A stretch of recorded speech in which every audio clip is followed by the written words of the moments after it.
In this video, I will show you how to trade on Crypto.com. To do this, first go and open up the Crypto.com app. Now, it's fairly simple. From there, in the bottom, click on Trade, and then you can choose either to buy crypto or sell crypto. For example, first I'll buy some crypto.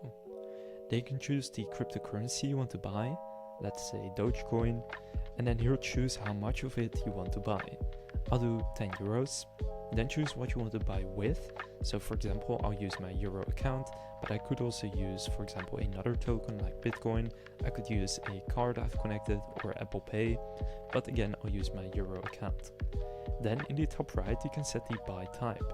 You can do a one-time buy, a limit order, a recurring buy, or a TWAP, which splits a larger order into multiple orders, which only really is necessary for very large orders. But for example, I'll set it to a one-time order. From there, click review order, and then it's going to show you the fee, which in this case only 8 cents, so pretty good. Now just click confirm. And I've now purchased some Doge. Now if I click dismiss and go to my accounts, and then refresh it right here, it will then show that Doge in a second in my account right here. Now, if I want to then sell a currency, you can again click trade in the bottom and then click sell crypto. And here it works the same.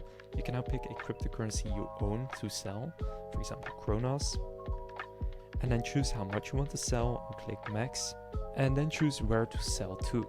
So you can sell to your fiat account again, such as Euro, or to a different token like Bitcoin or another one. I'll just do it to my Euro account. Then from there, click review order, and then click confirm. And now I am selling this cryptocurrency and it's now sold. If in my accounts I refresh this, my Kronos will go to basically 0 and it will go into my Euro account. So that's really all there is to it. You now know how to trade on Crypto.com. If this video was helpful, please consider leaving a like and subscribing to my channel. With that being said, I will see you in the next video.